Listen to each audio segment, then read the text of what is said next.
A história que eu vou contar aqui, para você, foi baseada em um fato ocorrido em 1968, quando um certo passageiro de nome Gerald Potter simplesmente sumiu. Isso mesmo. Desapareceu durante um voo saído de Kankakee, Illinois, com destino a Dallas, no Texas. Ele estava com sua esposa, Carrie, em um voo da Purdue Airlines, uma companhia aérea de pequeno porte pertencente à Faculdade de Aeronáutica da Universidade de Purdue, no estado de Indiana. O avião era um DC-3, um bimotor com capacidade para até 32 passageiros. Vamos à história. E no final, conto como ela se originou. Ok? O fato é que, ainda naquele ano de 1968, no mesmo aeroporto de Kankakee, o comandante Miguel Cabeça e o copiloto Roy Backus haviam sido instruídos a esperarem por um casal atrasado. Naquela época, ainda era possível haver uma tolerância maior, uma vez que os voos não eram tão frequentes e constantes como hoje em dia. Não demorou muito e o casal já era recebido pelos comissários na porta da aeronave. Assim que entraram, não passaram despercebidos. Tanto o homem quanto sua esposa pareciam pálidos e cansados, mas não aparentavam estar ofegantes e nem suados. Mesmo assim, todos pensaram que eles estavam naquele estado por terem corrido para não perder o voo. E, de certa forma, foram sensatos. O casal então se acomodou normalmente em seus assentos. Durante o voo, conversaram um mínimo com a comissária, que, assim como seus outros colegas, notou que os dois tinham expressões entristecidas e preocupadas. Alguns outros passageiros mais curiosos também disseram o mesmo tempos depois. Mas tudo bem. Todos nós temos problemas na vida para resolver e, quem sabe, aquele casal também tinha os seus. Alguns minutos depois da decolagem e pouco antes das 14 horas, o avião passava sobre o condado de Phelps, próximo às montanhas Ozark, quando o marido se levantou dizendo à esposa que iria ao toalete. Ela agiu normalmente, deixando espaço para ele passar, já que ela estava no banco do corredor. Segundos depois, conforme notou uma passageira, senhora Eleanor Thomas, que voltará a esta história, a mulher também se levantou e seguiu para o fundo do avião. Alguém disse tê-lo ouvido falar algo a respeito de umas pílulas para enjoo em viagens, mas foi só isso. O voo transcorreu normalmente, sem ninguém se dar conta do casal. Contudo, devido a um barulho muito estranho na aeronave, o piloto decidiu seguir para um aeroporto mais próximo, que fica em Springfield, no Missouri. Assim que o avião pousou, inclusive sem qualquer problema estrutural ou algo que poderia comprometer o resto da viagem, uma das comissárias que havia recebido o casal em Kankakee sentiu falta deles em seus assentos. Eleanor, a passageira, disse ter visto os dois irem para o fundo do avião, provavelmente ao banheiro. A comissária Eloise Smith foi então para o fundo da aeronave para constatar que, além da porta do banheiro estar travada pelo lado de fora, não havia qualquer sinal de alguém ter estado ali nos últimos minutos. Smith correu até a cabine do piloto para avisá-lo sobre o contratempo. Cabeça deixou as tarefas para Backus concluir e foi até o toalete. Em seguida, olharam fileira por fileira para ver se eles haviam se escondido e, se sim, saber qual o motivo daquilo. Não há como esconder-se dentro de um avião. Não havia nada aberto ou que pudesse servir de escotilha de fácil acesso para o ar lá fora, sem que ninguém percebesse. O estranho estalo ouvido minutos antes poderia ter sido a causa? Só se alguma porta tivesse sido aberta, o que não aconteceu.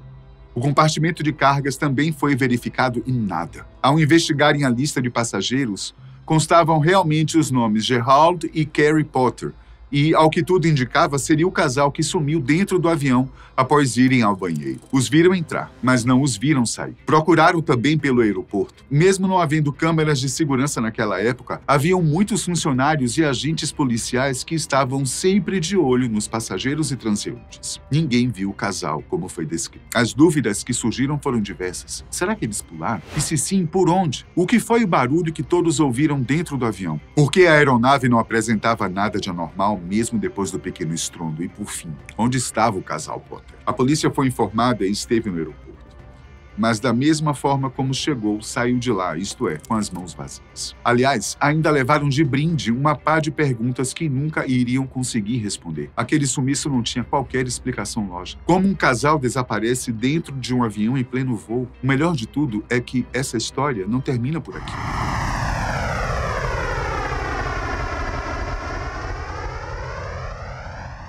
O caso precisou ser encerrado uma vez que nenhum parente procurou a companhia aérea e nenhuma notícia sobre o paradeiro do casal foi obtida durante os anos seguintes, pelo menos até 6 anos depois. Aeroporto de Milão, Itália, junho de 1974. Um 727-100 da Lufthansa fazia o taxiamento para pegar sua pista e decolar rumo a Frankfurt, na Alemanha. O voo levava 98 passageiros e contava com uma tripulação de 8 pessoas, contando pilotos e comissários de bordo. Tudo parecia estar perfeitamente normal. Dia claro, ventos moderados e o voo seria perfeito, quase. Uma das passageiras era uma senhora, Eleanor Thomas. Lembra dela? A mesma passageira que viu o casal Potter entrar no toalete do DC-3, mas não os viu sair, naquele misterioso voo em 1968 nos Estados Unidos. Ela tomou seu assento mais ou menos no centro do avião, próximo à asa esquerda. 3 ou 4 fileiras à frente dela, sentou-se um casal que de relance fez com que Eleanor pensasse conhecer. Eleanor, você está na Itália, querida? Não há ninguém que você conheça por aqui. Foi o que ela pensou. O 727-100 decolou por volta das 14 horas e 5 minutos e prosseguiu normalmente rumo ao seu destino. A Lufthansa havia instalado monitores em cada assento, permitindo que os passageiros tivessem algo mais para se distrair durante o voo. Era uma novidade que Eleanor, que viajava bastante, ainda não tinha conhecido. Geralmente a empresa disponibilizava bons filmes, que costumavam ter a mesma duração da viagem para que o passageiro não perdesse o final ao chegar em seu destino. O filme que transmitiam naquela viagem, Dr. Zhivago, era um dos preferidos de Eleanor. Enquanto estava com os olhos vidrados no filme, ela apenas notou um vulto passando ao seu lado, sem se dar conta de quem era. De repente, segundos após, uma segunda pessoa passou e era uma mulher. E Eleanor pareceu reconhecer aquela mulher. Ela então olhou para trás e a mesma mulher fez o mesmo. Não é possível. Meus olhos estão vendo coisas, pensou Eleanor. Ela jurava ter visto a mesma passageira do voo DC-3, a tal Carrie Potter, que desapareceu junto com Maria. Eleanor pensou em chamar um dos comissários, mas desistiu. Vão achar que eu sou louca, sem dúvida. E disse para si mesma. Mas ela iria esperar mais um. Vai ver a mesma coisa de sua cabeça. Passado 2, 5, 10 minutos, ela mesma decidiu ir lá atrás, no toalete, fingindo precisar usar. Qualquer coisa, esperaria um pouco na porta. Aguardou, nada.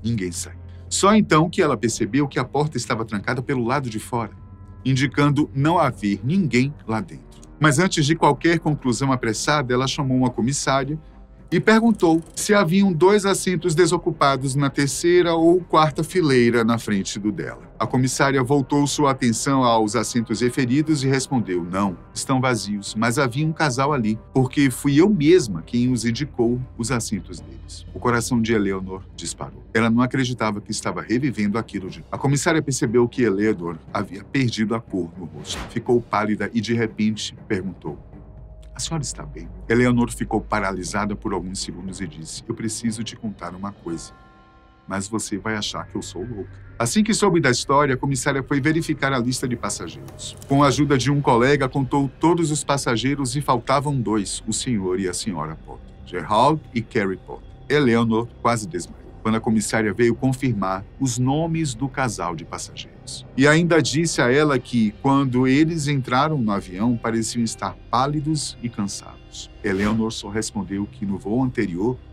tinha sido a mesma coisa. Quando pousaram em Frankfurt, o piloto, que já havia sido informado sobre o sumiço do casal no interior do avião, ficou estupefato com a história que Eleanor havia contado e experienciado em outro voo. As autoridades alemãs também ficaram chocadas com o que ouviram e mais ainda por não terem encontrado nenhuma evidência mínima. E não havia como ser mentira, já que o casal foi visto pela maioria dos passageiros, inclusive quando foram ao banheiro e de onde jamais saíram. Aliás, nem estiveram lá, para ser mais exato. Não há como alguém entrar em uma cabine como aquela e trancá-la por fora. É impossível. O caso, assim como ocorreu nos Estados Unidos, foi encerrado pela polícia poucos dias depois, uma vez que não havia nada, mas nada mesmo, que contasse alguma coisa sobre o casal ou seu paradeiro. A não ser seus nomes na lista e os canhotos de suas passagens, nada mais constava, nem mesmo bagagens. Este foi outro fator coincidente nos relatos de Eleanor para as autoridades alemãs. Ela também lembrou-se de falar a respeito dos trajes que o casal usava.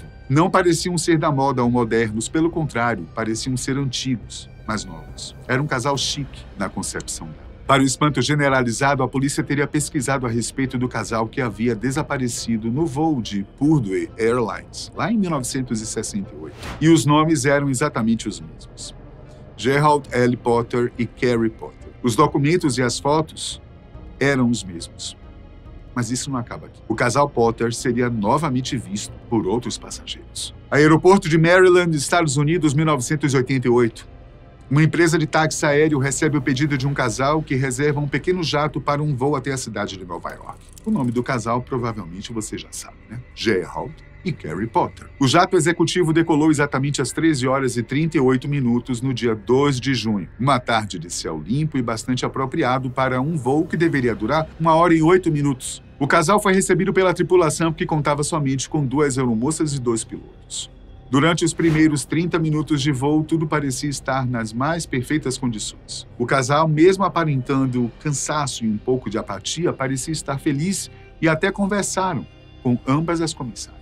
Porém, faltando menos de 15 minutos para chegar ao destino, algo bastante assustador aconteceu. As comissárias estavam em seus assentos conversando entre si e foi quando Lucy, uma delas, percebeu que o Sr. Potter levantou-se rapidamente de seu assento e foi para o fundo do avião, seguido por sua esposa. Lucy chamou a atenção da colega para o que estava acontecendo e antes que elas pudessem perguntar a ele se estava tudo bem, elas simplesmente não os viram mais. Como uma lâmpada que é desligada, como o fogo do isqueiro que é apagado, o casal simplesmente desapareceu em frente aos olhos das 2 comissárias. Como aquilo poderia ser possível? Amanda, a outra comissária, chamou logo a atenção dos pilotos, que rapidamente entraram em contato com a torre, pedindo permissão para pousar, pois haviam perdido seus passageiros. Dá para imaginar a cara do controlador de voo quando ouviu isso? Quando o jato pousou no aeroporto de LaGuardia, em Nova York, a primeira providência do piloto foi contactar a companhia aérea e também as autoridades do aeroporto para que fossem averiguar o avião. E da mesma forma não encontraram nenhum vestígio do casal.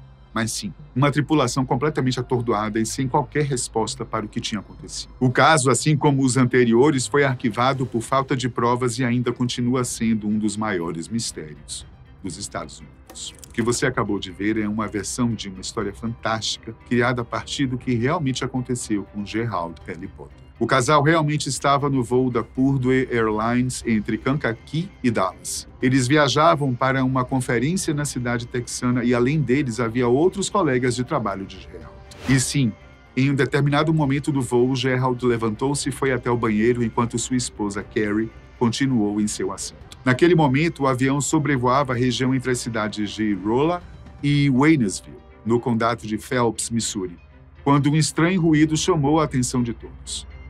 Foi como um pequeno estouro. Nesse momento, Carrie se deu conta de que seu marido já estava lá atrás há alguns minutos e, preocupada, avisou a comissária. A aeromoça, prestativa como de praxe, foi até o fundo e notou 2 coisas muito estranhas. A porta do banheiro estava trancada pelo lado de fora e, portanto, não havia ninguém no toalete. Já a porta de passageiros parecia ter sido aberta por algum motivo, mas não havia qualquer sinal de Jerry. Sua esposa foi então informada de que seu marido não foi encontrado. Todos no interior do avião, sem exceção, se assustaram. O avião precisou fazer um desvio pousando em Springfield, onde foi completamente verificado e revistado, mas não havia qualquer sinal de Gerald ou que ele tenha saltado da aeronave. Qualquer diferença brusca, como a abertura de uma porta, poderia ter sido notada pelos pilotos. Sem falar que é muito provável que o avião perderia estabilidade ou até pior neste caso. Só que nada disso, a não ser o estrondo, aconteceu. O corpo de Gerald Potter jamais foi encontrado. Na época, as autoridades fizeram buscas em uma área gigantesca que compreendia os locais por onde o avião havia sobrevoado e, principalmente, abaixo do ponto onde havia ocorrido o estrondo e, possivelmente, a abertura da porta. Mas o fato é que ninguém viu nada disso acontecer. Ninguém ouviu gritos de socorro ou algo que pareça alguém sendo sugado para o lado de fora. Gerald L. Potter, 54 anos de idade, era um típico morador do centro-oeste americano do século XX. Ele era dono de uma companhia de seguros com seu irmão, casado com Carrie, e pai de 2 filhas adultas. Morava na pequena cidade de Pontiac, Illinois, e em 1968 Potter estava no auge de sua carreira profissional. Ele era membro do Lions Club e também da Câmara do Comércio. Na época de seu desaparecimento, ele também estava servindo no Conselho Municipal de Pontiac havia 16 anos e era, atualmente, seu prefeito temporário. A casa de 5 quartos da família Potter, na Vermilion Street, foi até mesmo apresentada como alegre e confortável no jornal local The Pantagraph de Bloomfield. E aí, para vocês, qual parte da história você achou mais interessante? Conta aí nos comentários.